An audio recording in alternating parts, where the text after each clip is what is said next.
is a Mari podcast. Terima kasih kerana bersama kami pada hari ini. Ini adalah podcast Bosan. Kami merupakan sebahagian daripada podcast network ataupun rangkaian podcast Mari. Pada hari ini kita ada Wan Muzaffar Wan Hashim, CEO dan co-founder of Anak Tuyu ataupun ketua pegawai eksekutif dan pengasas kepada Anak Tuyu. Apa khabar Cik Wan? Khabar baik, terima kasih kerana menjemput ya. Okey, kita nak discuss macam-macam barang kali ini. Tentunya isu tentang delivery of education platform ataupun bagaimana kita nak tangani isu penyaluran pendidikan di era pasca pandemik dan juga during pandemik juga. Jadi isu dia sekarang adalah tentang pembelajaran maya ataupun virtual, PDPR. Anak-anak saya baru pun dah lekap belajar pagi tadi. And it's not easy, memang not easy. From a lack of devices to handling students, ramai-ramai ni 30-40 student ni, dan untuk memastikan diorang belajar serentak, make sure the lowest common denominator in the class can follow the rest dan sebagainya. So all these are big items, dan benda ni sebenarnya we should be discussing this 3, 4, 10 years ago, but because tak ada keperluan, there's no necessity for us to make sure this happens until now. Baru pandemik, baru kita nak mengulas dan mengupas isu ni. And I think it's very timely for us to talk about items like this. Jadi before we jump into all that, mungkin Wan boleh ceritakan sikit tentang Anak Tuyu. So Anak Tuyu ni kita adalah syarikat startup. Kita ada buat dua produk utama. Produk utama kita ialah sistem pengurusan sekolah. So sistem pengurusan sekolah buat masa ini kita fokuskan untuk pendidikan awal, which is taska dan nursery. Jadi untuk guru-guru berkomunikasi dengan ibu bapa, terutamanya era pandemik ini dan juga waktu sebelum inilah. Dan yang kedua, yang ini kita sedang bangunkan, kita ada dapat dana dari MOSTI untuk bangunkan sistem pembelajaran. Itu yang tadi yang Ibrahim cakap ni lah. Kita ada waktu COVID ni, macam mana pembelajaran boleh dilakukan, macam mana nak handle ramai orang. So itu sistem yang kita tengah bangunkan sekarang juga. Dan InsyaAllah kita akan cuba buat secepat mungkin lah, terutamanya sebab time is very crucial untuk hasilkan sistem ni. Okay, of course, bila kita cakap pasal education, pembelajaran online, K-12 seems to be the biggest topic because kalau taska dan juga university, it seems like macam the debate is a bit different. But when you talk about K-12, sekolah rendah, sekolah menengah, the issue is you're not just handling the students per se, it's the impact towards the nation. Sebab diorang ni akan masuk universiti mungkin ataupun akan pergi ke vocational dan sebagainya, macam-macam cabang. Jadi kalau ada sekolah yang boleh memberikan yang terbaik through online learning contohnya ataupun through method where penyaluran pendidikan tu dapat dijalankan dengan baik, rasanya impact dia sangat besar. Jadi mungkin Wan boleh ceritakan sikit tentang bagaimana saluran pendidikan sedang dijalankan sekarang before we go into the problems that we need to solve. Sekarang ni yang saya perhatikan sebab dalam pembelajaran ni dia ada dua. Saya pun belajar juga benda ni. One is asynchronous learning, one is synchronous learning. So asynchronous learning tu benda yang orang dia cikgu tak ada tapi budak tu masih lagi buat kerja. Jadi sama ada dia main app ataupun dia buat kerja ataupun dia buat projek. Another one is synchronous learning. Synchronous learning ni itulah yang satu Zoom yang ada 40 orang, 50 orang tu.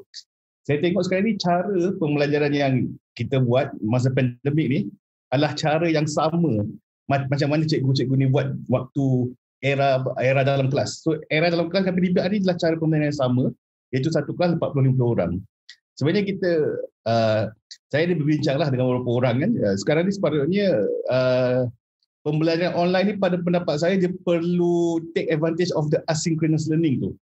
Maksudnya kurangkan waktu berjumpa dalam kelas tapi lebih banyakkan bahagian asynchronous, buat pembelajaran yang dia buat sendiri. Boleh jadi bentuk projek, boleh jadi bentuk quiz ataupun boleh jadi membuat latihan lah. Itu yang masalah yang kita hadapi sekarang ni. Guru-guru tak tahu macam mana nak mengajar, dan mereka gunakan cara yang diorang ajar di kelas dulu, waktu di dalam kelas, pada era PDPR sekarang ni. Okay, now you've touched upon a very important and crucial point. kalau kita nak embrace asynchronous learning ataupun pembelajaran tidak sekata ataupun tidak sama, basically kalau ada student dalam kelas 40 orang, dia boleh continue that model at his or her own pace pada kadar student itu sendiri. Mungkin a bit smart, okay, dia boleh continue, dia boleh finish that module dalam jangka masa yang pendek. Mungkin a bit slow, jadi mungkin kena relearn particular model again and again until you reach that point.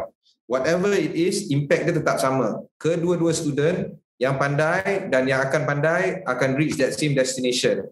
Mungkin distance dia jauh sikit, time dia jauh sikit, but you will still reach that same destination. Jadi isu dia sekarang adalah creation of module ataupun content creators. Jadi instead of kita put the burden across these teachers yang ratus-ratus ribu dekat Malaysia ni, adakah ada value tak kalau kita just get one particular teacher that is particularly good in explaining things, yang mungkin pandai sikit tentang mengajar through atas talian ataupun create module, and then we get this person create that module for asynchronous learning, lepas tu kita agih-agihkan untuk sejarah, contohnya tingkatan 1, this one teacher buat that module, Mairah Hidup, whatever, make that module available for everyone. Is it feasible or sensible, this kind of solution? Itu pun sensible. Tapi ada satu lagi yang saya rasa patut dilakukan ialah benda tu dia sepatutnya ikut kawasan. Macam kalau kita belajar sejarah, kan dia cakap belajar sejarah dekat Melaka ni lain. Kalau you student dekat Melaka ataupun you student dekat Kedah, cara belajar sejarah tu lain dengan student dekat KL. So kalau dekat Melaka, macam dia belajar pasal sejarah Melaka kan, dia tak perlu belajar online pun. Alright, dia boleh terus go around, dia buat treasure hunt kau benda kan, get pictures, dan kata membina portfolio, tangkap gambar, bina portfolio. Sama juga orang yang belajar kat Kedah kan, dia ada lembah hujang dan everything kan, itu cara pembelajaran itu sepatutnya berbeza. So saya setuju idea Ibrahim. Cuma mungkin dia boleh jadikan mengikut kawasan. Saya ada terbaca contohnya di Sabah saya ada jumpa dia punya guideline cara untuk menghasilkan PDPR untuk pelajar-pelajar di Sabah. Memang dia gunakan sumber-sumber asas. Dia kurangkan pembelajaran online ni, tapi dia fokus pada benda yang student tu boleh buat dekat rumah. And then it's a good idea. Cuma kena fokus ikut negeri lah, bukannya berpusat, tapi dia mengikut negeri, mengikut kawasan. Itu yang saya rasa sesuai. Okay, untuk sekarang ni, anak tuju when it comes to this particular pain point, solution apa yang anak tuju sedang buat? Itu yang kita nak buat, itu yang kita tengah cuba hasilkan, which is kita tengah cuba gather seberapa banyak konten yang ada, dan konten tu yang kita akan tag, kita gunakan metadata, kita akan tag mengikut standard pembelajaran tu satu. Yang kedua tu bahan-bahan, sebab bahan-bahan ni contohnya kan orang dekat KL, cikgu suruh cari pasir tanah, mana nak cari pasir tanah dekat apartmen kan. Itu konten yang lebih sesuai untuk di luar bandar kan, di luar bandar lah yang ada dekat pasir tanah. Ataupun sama juga kalau cari berudu kan, mana orang KL nak cari berudu. Itu kita punya konten tu kita cuba tagkan mengikut bahan-bahan pengajaran dan juga berdasarkan lokasi. Itu saya cakap. Jadi kalau kat Melaka tu mungkin aktiviti yang dilakukan, dia belajar sejarah tak semestinya buat online. Dia boleh just pergi je dekat Ifamosa ke, Jatra Hilir ke, tangkap gambar, and then bina portfolio berdasarkan aktiviti itu sistem yang kita cuba hasilkan lah, yang dapat grant dari Musti sebelum ni. Sejak pandemik ni bermula, saya dah nampak 3 trend yang besar yang mungkin boleh dikuasai oleh mana-mana entrepreneur ataupun serious companies, corporates, big boys lah senang kata, yang mungkin lebih agresif dalam membina. 3 industri yang saya nampak adalah healthcare, dan juga delivery, any delivery ataupun logistics, ataupun final mile, last mile they call it, dan juga which is not industry, it's more of a connector between industry, dan juga education. Dan education ni penting sebab kenapa? Anak saya punya classmate, ayah dia Japanese, my son's classmate rupanya dah belajar sekolah sama in Tokyo for the past 15 months. I tak tahu, baru semalam, last night, dinner dia bagi tahu. In fact, because anak saya 9 years old, dia tak tahu the impact of it kan. Jadi dia mention macam tu je lah kan. Dia kata, I was still in Japan, I cakap bila? Sejak ni, March last year. And I was shocked sungguh, sebab Rupanya. Yalah, of course lah kan. I mean, you can be in Alaska ataupun South Pole, North Pole. As long as you are part of the ni, bolehlah jalan. So the issue here is more of infrastructure, kehadiran gadget sama ada cukup, memadai dan sebagainya, dan juga content. And I know you guys are supplying the content part and more of the platform part. But hardware itu penting. Betul lah. And all the issues surrounding all the issues surrounding the industry of education itu penting.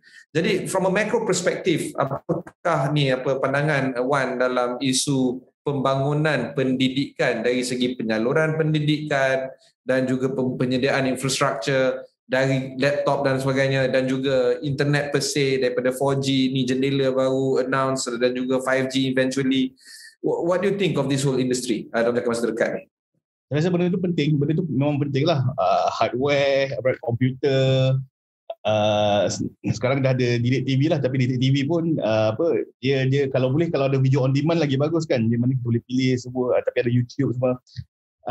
Satu lagi benda yang actually boleh kita try to leverage on is perpustakaan desa, sebab perpustakaan desa, pusat internet. Sebab saya rasa sekarang pusat desa dan pusat internet tu dia jarang diperkatakan.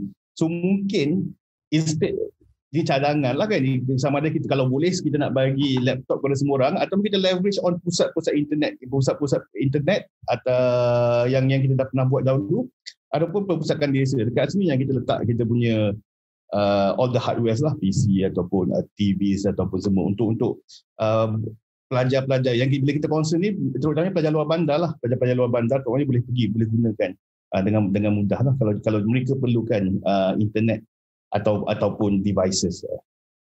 Okay, antara ciri yang penting kita kena discuss juga adalah tentang kesihatan mental, dan bukan sahaja kepada kanak-kanak dan juga kepada ibu bapa dan juga guru-guru. Sometimes we forget that teachers are also important in this equation. Jadi daripada pandangan Wan, dah buat ni a few period of time dah, adakah isu kesihatan mental semakin penting untuk ditangani? Sekarang ni penting sebab budak-budak terkurung. Itu yang saya cakap.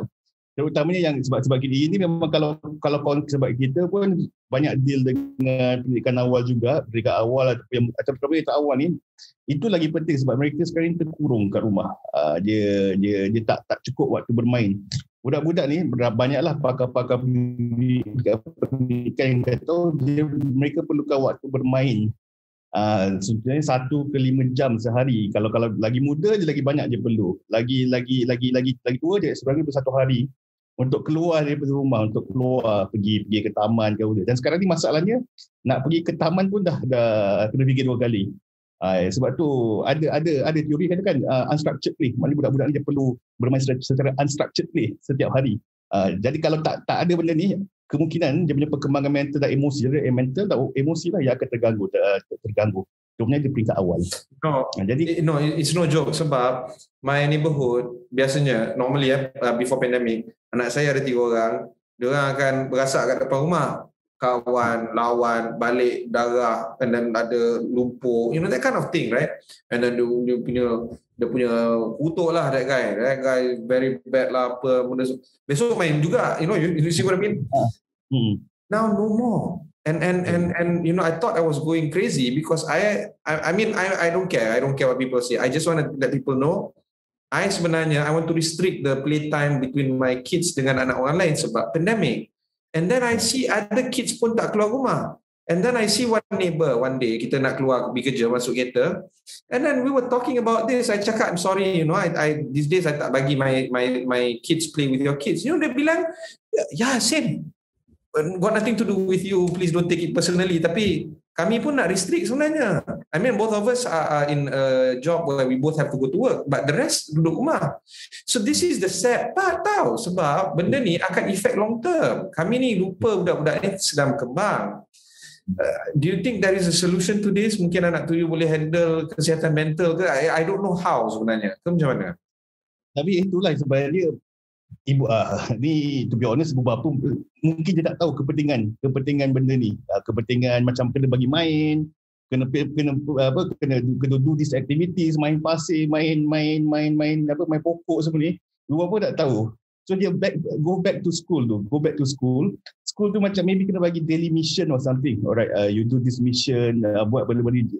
Sebab guru ni pakar pendidikan, diorang yang tahu, okay, untuk perkembangan, let's say you have to do this. Waktu pandemik ni, teachers and parents communication tu sangat penting lagi. Dia tak patut terhenti. Dia masih lagi terus berterusan untuk teacher tu give like daily challenge or something. Gunakan platform communication. Sebab tu kita ada platform communication. Gunakan platform communication kita untuk pastikan parents dia aware of this, have this awareness, terutamanya mental health dengan sebagai emotional. Kalau yang awal ni mental dengan emotional lah, kalau sebab terkurung di rumah. Dan pastikan give the parents daily challenge. Takat gambar, alright, hari ni anak ni play with this, he or she build this or something. Saya tahu ada tadikan dengan taska yang kita klien kita, dia memang bagi challenge 5 hours per day. You kena buat benda ni 5 hours per day, just takat gambar and everything, just record your time and everything. So saya rasa teachers dengan parent masih lagi kena terus berkomunikasi dengan cara yang sesuai, dan platform kita akan sediakan cara komunikasi tersebut.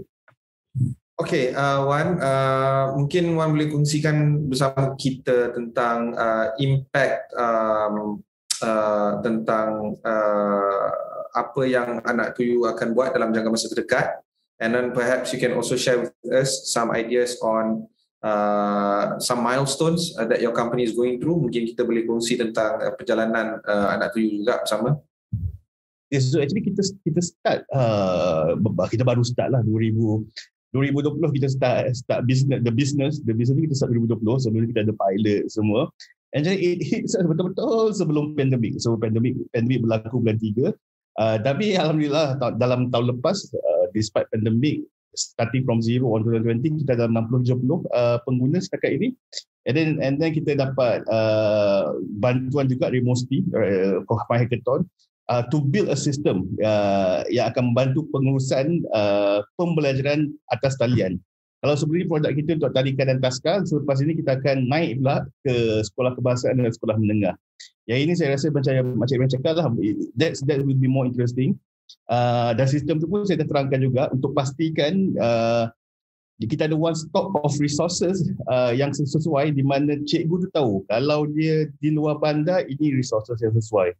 Kalau dia Melaka, ini resources yang sesuai. Kalau pelajar tak cukup playtime, kita ada back end, kita ada artificial intelligence lah yang kat belakang yang memberitahu yang pelajar tak cukup playtime. These are the resources yang sesuai untuk guru berikan kepada pelajar. Harap-harap kita dapat launch secepat mungkin, sebab kita kalau boleh nak push secepat mungkin, tapi limited resources, dalam bulan 8 bulan 10 insyaAllah sistem ni kita akan pilot lah ke beberapa sekolah di sini, di Malaysia lah. Well, when you say limited resources, apa yang tak cukup dana ke, tak cukup orang ke, ataupun kekangan lockdown? Kekangan orang lah, tapi orang tu pun dia dadangi dana jugalah. Kita startup syarikat kita dalam 7-8 orang, tapi bukan semua developer lah, ada business development semua. Adakah peluang untuk raise funds? I'm sure there's a lot of VCs yang interested in education. I'm pretty sure of that. Tapi I tak tahu lah whether that's fact or fiction lah. Bergantung pada keadaan. So sekarang ni pun even waktu pandemik actually ada yang boleh, ada yang senang dapat raise fund. Tapi kita punya fokus sekarang ni ialah untuk build the product and then dapatkan as much as possible klien content. Itu ada benda yang kita fokus sekarang buat masa ni. Untuk respond pun actually the process tu panjang jugalah, panjang jugalah. Tapi kita nak build the product, biar dia buat go out, saya baru kita respond sebanyak mungkin lah untuk klien, customer acquisition selepas. Okay, baik. Alright, any last words, final words, Wan, before we end the show? Terima kasih. Alright, terima kasih kerana beri peluang. Dan saya rasa itulah, saya rasa yang point yang saya nak tekankan tu communication lah, parents teachers communication tu masih lagi diperlukan. Waktu pembelajaran sewaktu PDPR, be it taska tadika ke ataupun K-12 ataupun university, communication tu masih diperlukan. Especially giving tips what you should do and everything, masih ada perlu ada monitoring. Dan sistem kami, that's what we try to do with our system, with our solution. Dan kalau ada mana-mana yang ingin tahu lebih lanjut, boleh teruslah ke laman web kami, anaktuyu.com. Baik, itu saja. Wan Muzaffar Wan Hashim, CEO, co-founder Anaktuyu atau Ketua Pegawai Eksekutif dan Pengasas Anaktuyu. Jika anda terlepas mendengar mana-mana bahagian dalam podcast ni, sila layari Mari. Di mana-mana saja anda boleh mendapatkan podcast anda. Sama ada Apple Podcast atau Google Podcast dan juga Spotify. Kami ada di merata-rata. Sekian saja untuk perbincangan kali ini. We'll catch you in the next one.